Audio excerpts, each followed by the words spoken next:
vídeos falando sobre o estresse oxidativo, nós falamos que a inflamação está no cerne de todo o problema, inclusive cardiovascular. Muito bem.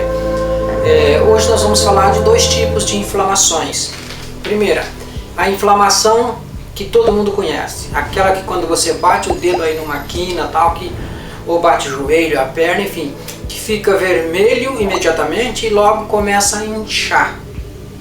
Por que fica vermelho e por que incha? Essa inflamação, ela ocorre dessa maneira visível porque é o sistema imunológico que está mandando células para o lugar, linfócitos e fagócitos e sangue. Então são esses três agentes que chegam no local para proteger, para que fungos, parasitas, outro tipo de agentes patogênicos não entram ali e para seguir a corrente sanguínea. Então eles chegam ali, cercam o lugar, protege, por isso incha e fica vermelho, simples assim. Então essa inflamação, ela não te mata, essa não te mata. Agora, essa inflamação, ela é chamada de inflamação aguda. Já a inflamação crônica é uma outra história. A inflamação crônica, essa mata. A inflamação crônica, ela é parecida com a hipertensão, ela quase não dá sinal, entendeu? Quando se percebe, ela já está no cerne de toda a situação, inclusive cardiovascular. Contudo, é um componente significativo de praticamente todo problema degenerativo, inclusive Alzheimer, diabetes, obesidade, artrite reumatoide, câncer, doenças neurodegenerativas, doença crônica, doença do trato respiratório inferior, gripe, pneumonia, doenças crônicas do fígado e dos rins, acima de tudo, doenças cardiovasculares.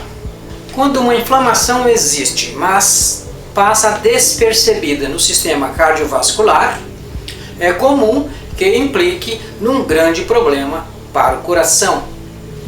E a inflamação é raramente um fenômeno local.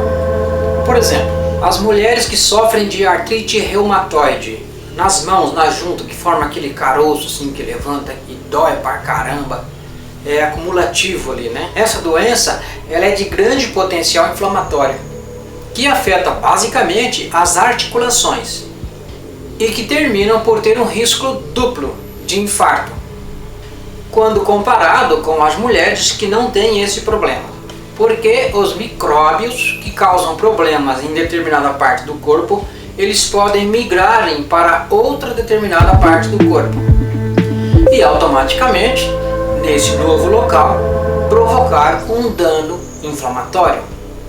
Veja, uma infecção que começa na gengiva, por exemplo, pode facilmente fazer com que as bactérias migrem para a corrente sanguínea, onde podem encontrar terreno fértil em uma parede arterial enfraquecida, que lhes permite lançar ali as sementes de uma nova inflamação. Vamos aos grandes causadores de patologias. São 4. Açúcar e estresse, inflamação e oxidação. Muito bem. Então, esses dois primeiros aqui, estresse e açúcar, são idênticos. Tem a mesma tenacidade para causar o que? O terceiro, a inflamação. E o terceiro causa o quarto, a oxidação. Então, passa o cidadão que tem muito estresse, com muito açúcar, que inflamou seu corpo, ele passa a ter um estresse oxidativo. Aí diversos tipos de doença, inclusive carcinogênica, está no caminho dele. Por exemplo, vamos entender o que é então aqui uma oxidação. Vamos tomar o frango.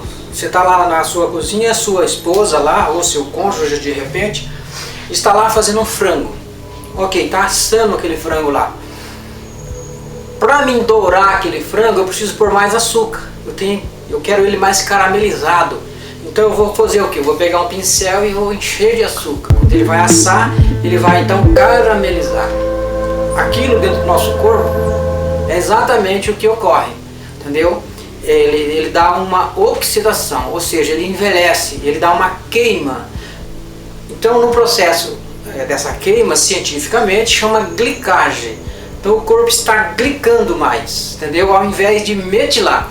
Então nesse aspecto de oxidação, é uma queima e envelhecimento. Ao invés da célula metilar mais, ou seja, deixar mais saudável o ambiente, alcalinizar ou rejuvenescer o ambiente, então houve uma glicagem, então oxidou e passou a envelhecer precocemente.